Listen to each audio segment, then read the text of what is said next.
Come on! Come on!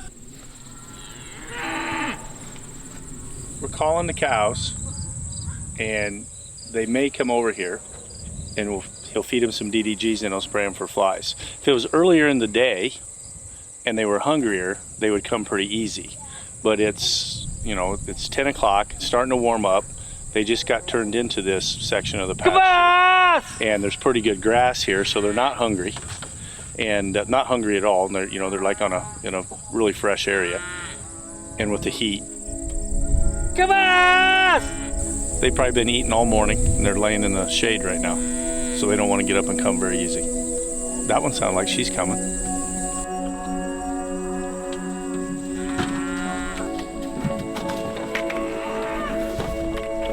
We call it DDGs. It's a byproduct out of the ethanol plant. It's about 40% protein, high in energy. Yeah, you can't chase them away from it. It makes them tame. You could lead them just about anywhere when you get them broke to it. There's about 40 buckets in the back of this pickup, and he'll empty it twice a day probably, going to all the different pastures, feeding the cows, spraying them for flies, checking them, looking at the calves. Just, you know, it's his intensive management.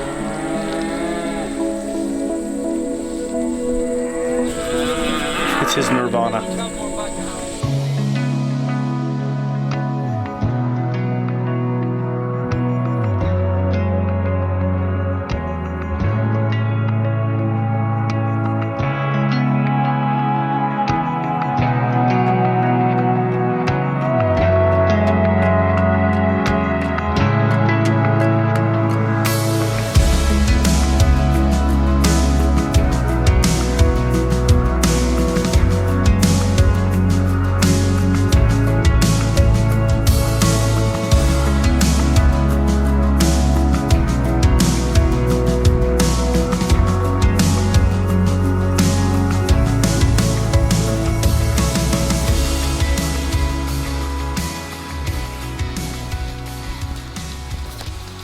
This is the Integra 6061. 1, 2, 3 years on this plant. Then I don't know if that's a sucker or not. 2 years on this plant, 3 years on this plant. You know, I mean, every stalk around here has got 2 ears. It'll be interesting to see when we walk out in the middle if we're putting on 2 ears. And then if we put them on, can we hold them?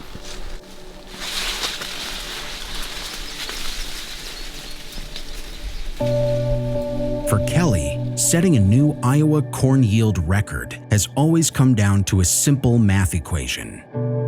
If each plant produces nearly 3/4 of a pound of grain, the record is his. But in order to do so, he'll need each plant to support a second ear. And at 35,000 population, I need 0.71 pounds of grain per stalk. You know, as I've said before, I always want to raise a half a pound of grain per stalk, and that's why I planted 50,000 last year in front of my house, and then the derecho blew it down. So I need 0.71. Evans came out here earlier, and he counted the main ears on every stalk, and he said it was 20 by 40, which is a pretty big, nice ear.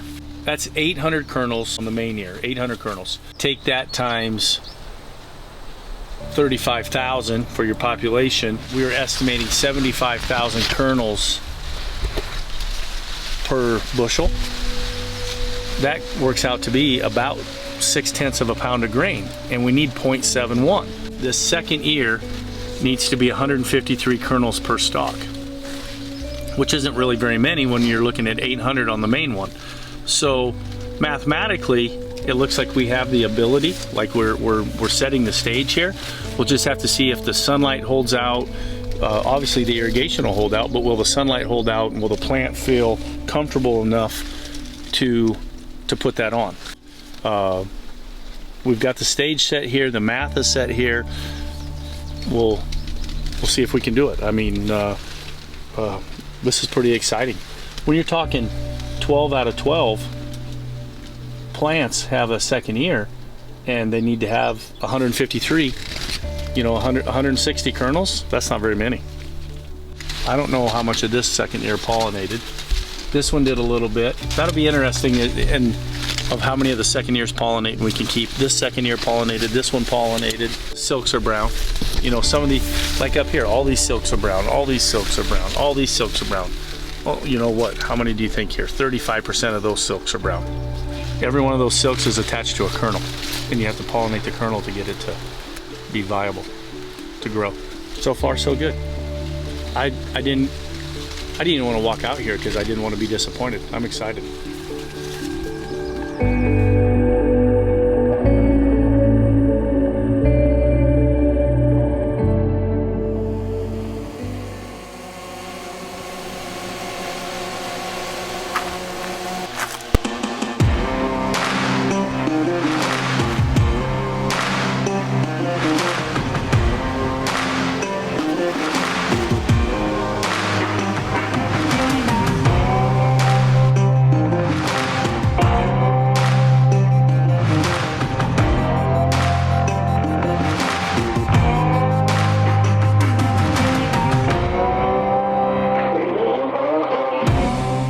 Acre is a company that has the capability to collect insights under the canopy and above the canopy that can help a grower manage the plant health of their crop. I'm Sharon Burberg. I'm the business development lead for Acre Technologies.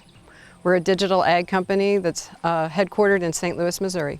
It uses unmanned aerial vehicles, or drones a lot of people call them, and it tethers a probe onto that drone, and that drone can fly over the field, and it can dip the probe down into the canopy of the crops, and it collects images that can identify stressors on crops like nutrient deficiencies or insect damage or disease.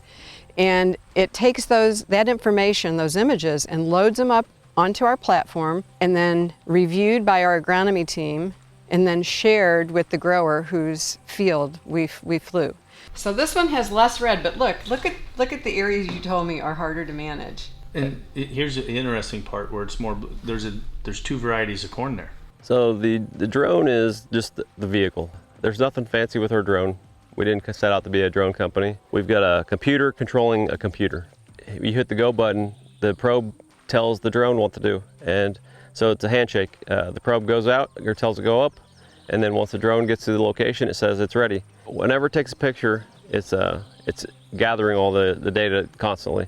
So whenever it takes a picture, that's when it basically timestamps all that information we've collected onto that imagery. The probe also collects environmental data like carbon dioxide, oxygen, humidity, and temperature, which are important for assessing and correlating stressors of crops or diseases in crops and the environmental conditions, which allows you to predict the health of your crop. So here we go. We will look at, here's one, healthy. 4 is healthy. It's quite the picture. Kelly was really impressed with the information that we were able to show him. This field that we are looking at today might not be as hard to get into, but if you go to Grandma Donna's field, which is up on terraces, it's very difficult to get in the canopy and look at the crop and understand what's going on.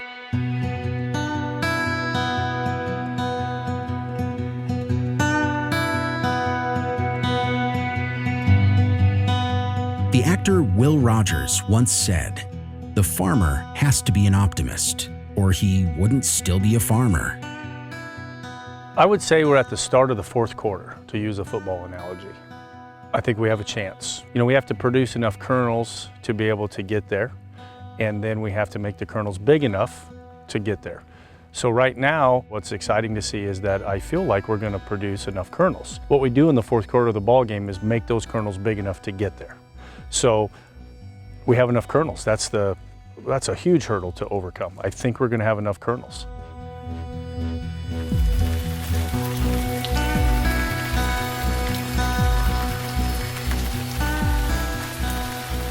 Three-quarters of the way through the growing season, a chance is reason enough to be optimistic.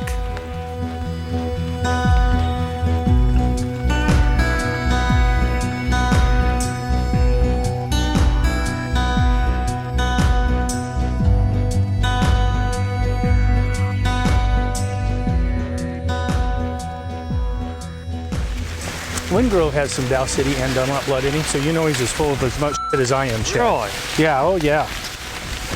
What do you think, Chad? I think it looks good. A lot of double ears. 574, right? Oh, 574, absolutely. The double ears look real good. Well, if we can maintain the double ears, we'll have one heck of a crop. By the looks of it, every plant here has 2 ears, and I haven't found a plant that's only had 1 ear on it. A lot of double ears. The plant itself is more of an upright ear orientation, which allows for better sunlight, especially in narrow rows on a 15-inch row basis here. Fits nice with on the 15-inch rows too, because if you notice here, I mean, it doesn't. The plant stature is more upright. Yeah, like here's a great example right here. Yeah. Very sharp angle of the leaf going up to the sun, not being flat, being upright. Connor, my oldest son, he has talked about increasing the square around the plant. So instead of there being 5.3 inches in between plants in a 30-inch row, now there's like 11 inches in between the plants in a 15-inch row. In a narrower row, you are spaced a little bit wider within the row, even though you're closer from row to row, but within the row, you're spaced a little farther, so it's not as much competition there. Almost the opposite way of thinking. You picked a good product here, Kelly. This is one that's got very good genetics to be able to handle double ears, more top end than some of our other products in our lineup. It's a little earlier maturity for some in this area. If you spoon feed this product, give it the extra nutrients and TLC it needs, it'll perform. Based on the kernel counts, there's more than a spoon feed. There's like a shovel coming out here right now for what we're trying to do. I'd say. Francis Childs had one heck of a reputation and grew a lot of good corn yields, but I can't say I've ever been in a field that looks as good as this does right now. And with the double ears, I think he's got as good a chance as I've ever seen. I've been hearing about the Francis Childs record for the past 3 or 4 years from Kelly. Why is he so obsessed with this number?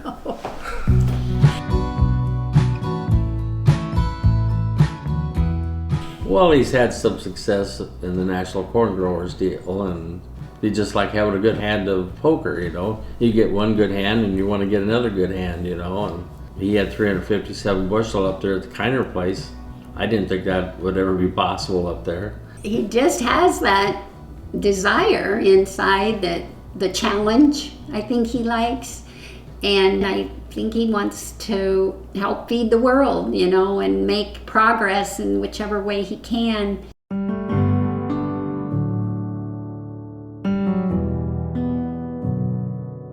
I started farming when I was 20.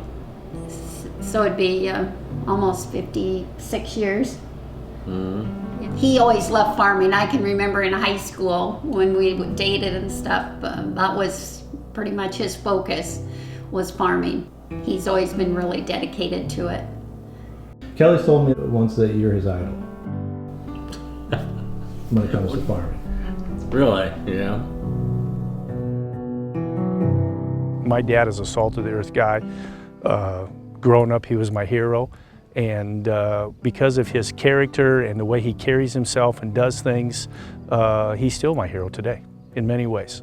Gene has always been very particular about how it looks, how it turns out, how do you take care of it, and I think that's why he's been successful, and that's what Kelly sees. I'm a variation of my dad, where I learned my work ethic from him, I learned my values from him.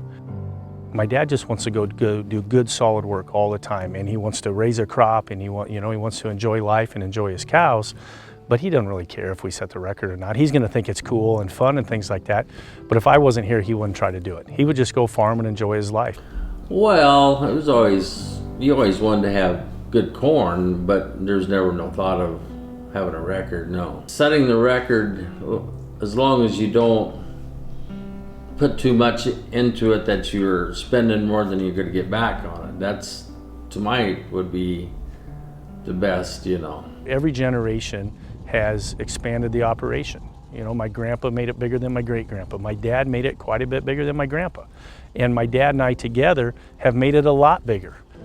I feel that I fit into that line with a bit of a turbo boost. Kelly's a little more maybe willing to go a little farther than Gene, but no, they're a lot alike, yeah, with their thoughts on how to care for things, the stewardship of the land, and doing the best that you can with it. That's Gene, and I see that in Kelly. After raising my 3 sons, and especially Cheese, everybody says he's just like me. I almost feel like I should apologize to my mom and dad, and I really have. He's pretty determined with things, and he is a very positive person. He's upbeat and doesn't let challenges get him down too far. If my mom and dad can't do whatever they want, when I'm farming with them and the opportunity they gave us, what would that say for me? I would say if my mom and dad can't do whatever they want, then I was a failure.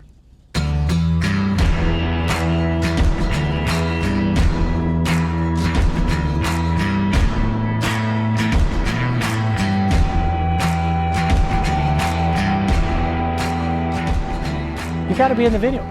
No, you got it. Come on, guys.